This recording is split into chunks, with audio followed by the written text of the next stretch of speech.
페이커님이 연봉이 50억이라고 합니다. 사실 정확한지는 모르지만 아무튼 엄청하다는 것만은 사실일 겁니다. 그러니까 여러분에게도 꿈과 희망이 있습니다. 왜 어제 게임을 3시간 밖에 안 한 겁니까? 고3이라고 긴장되시나요? 억대 연봉의 게이머가 되는 게 쉬운 게 아닙니다. 하루에 18시간씩 게임하십시오. 당신도 게임으로 돈을 벌 수 있을지 모릅니다. 그런데 어쩌면 이미 여러분도 알고 계실지 모릅니다.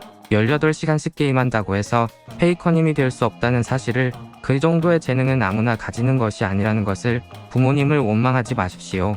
원래 좋아하는 일을 하면서 돈을 벌기란 참 어려운 법입니다. 하지만 여러분, 꼭 페이커님과 같은 존재가 되지 않는다고 하더라도 게임으로 돈을 벌 수 있습니다. 게임 아이템을 팔라는 이야기가 아닙니다. 상명대 게임학과를 나오면 게임기획, 프로그래머, UI 디자이너 등의 분야에서 활동할 수 있다고 하니까요. 땡기시나요? 그럼 지금부터 상명대 2022학년도 수시를 소개합니다. 학생부 교과 전형인 고교 추천 전형과 학생부 종합 전형인 상명인재 전형을 소개할 거예요. 상명대는 논술도 없고 일반 전형을 여러 개로 나누어서 선발하지도 않아서 전형이 매우 단순합니다. 그럼 먼저 고교 추천 전형부터 시작하죠.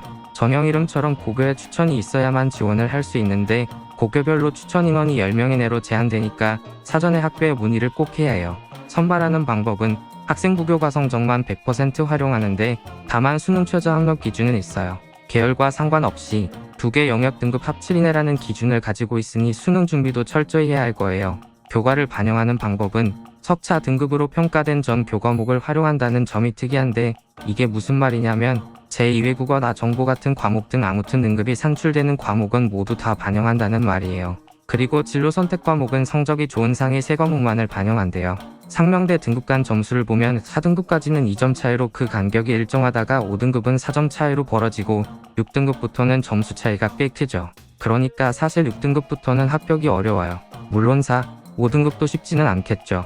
그런데 국가안보학과라는 곳이 있어요. 이 학과는 작년에는 별도의 전형으로 선발하다가 올해부터 고교 추천 전형으로 선발을 하게 되는데, 학교 추천 외에도 내년 1월 기준만 16세에서 23세 사이의 남자만 지원할 수 있다고 해요. 또 국가안보학과는 수능 최저 학력 기준을 적용하지 않는 대신 면접과 체력 검정을 반영한다고 하니 참고하세요. 최종 등록자의 평균으로 작년 입시 결과를 살펴보면 인문계열 평균은 2.9, 자연계열은 2.87이었어요. 입결이 높은 모집 단위는 다음과 같은데 2점 초중반대의 성적을 보였고, 입결이 낮은 모집 단위는 3점 중후반대 성적을 보였어요. 평균이 아닌 최종 등록자의 최저 성적으로 입결을 보면 인문계열 평균은 3.58이었고 자연계열은 3.34였어요. 평균에 비해서 0.5 정도가 낮죠. 모집 단위별로 보면 영어 교육은 최저 성적도 2.3으로 매우 높았었어요. 그리고 애니메이션 학과도 2.74로 높은 성적을 보였었는데, 애니메이션 학과는 예체능 계열로서 유일하게 교과 전형으로 선발하는 모집 단위입니다. 최저 성적이 낮은 모집 단위는 행정학이었어요. 무려 5.37 등급 학생이 합격하기도 했죠. 생명공학이나 경제금융학도 5등급대 학생이 합격했어요. 수능 최저 미충족자와 합격 후 미등록한 학생들로 인한 충원 발행 등으로 입결이 5등급대까지 낮아졌네요. 학생부 종합 전형인 상명인재 전형은 최저 기준 없이 서류 100%로 1단계 선발을 하고 2단계에서는 면접을 30% 활용해요.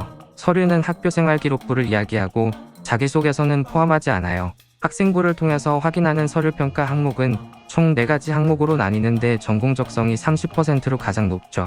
수상경력, 창체, 교과, 독서, 행특 등을 활용해서 평가한다고 하는데, 아무래도 창체나 교과서 특을 통해 드러나는 학생 간 차이가 가장 클 것 같아요. 이 항목에서 내 전공 적성이 잘 드러나는지를 확인해 봐야겠죠. 30%의 반영 비율을 가지는 면접은 10분 내외로 진행되는데 전공 적합성의 반영 비율이 매우 높아요. 여기서 전공 적합성은 전공에 대한 관심과 열정, 지원 동기 및 진로 계획, 논리적 사고력, 창의적 문제 해결 능력 등을 이야기한대요. 질문 예시로는 다음과 같은 것들을 물었다고 하는데, 학생부를 통해 확인한 학생들의 구체적인 활동 내용을 가지고 배우고 느낀 점 등을 물어보는 것 같아요. 그리고 상명대는 학과별 인재상도 제시하고 있어요. 약간 추상적인 표현들이어서 헷갈리기는 하지만 면접 전에 이런 인재상에 대해서 한번 확인하고 가면 좋을 것 같아요. 상명대 입학처 홈페이지에 올라와 있는 학생부 종합 전형 가이드북에 담겨 있고, 해당 책자에는 선배들의 후기 등 읽어볼 만한 내용이 많이 있으니 꼭 확인해 보세요. 학종 입결은 대략적으로 참고 정도만 하는 걸로 해요. 수강한 과목이 어떤 것이었는지, 성적 추이는 어땠는지, 전공 관련 교과목의 성적은 어땠는지 등등이 반영되지는 않는 결과이니까요. 최종 등록자의 평균으로 작년 입시 결과를 살펴보면 인문계열 평균은 3.13이었고 자연계열은 3.22, 예체능 계열은 3.13이었어요. 입별 평균이 높은 모집 단위는 애니메이션, 식품영양, 수학교육, 국어교육, 생명공학이었고 입별이 낮은 모집 단위는 경제금융, 한일, 문화, 콘텐츠, 지능, IoT 융합, 스포츠, 건강관리, 핀테크, 빅데이터 융합, 스마트 생산이었어요. 학과 이름이 무척 기네요.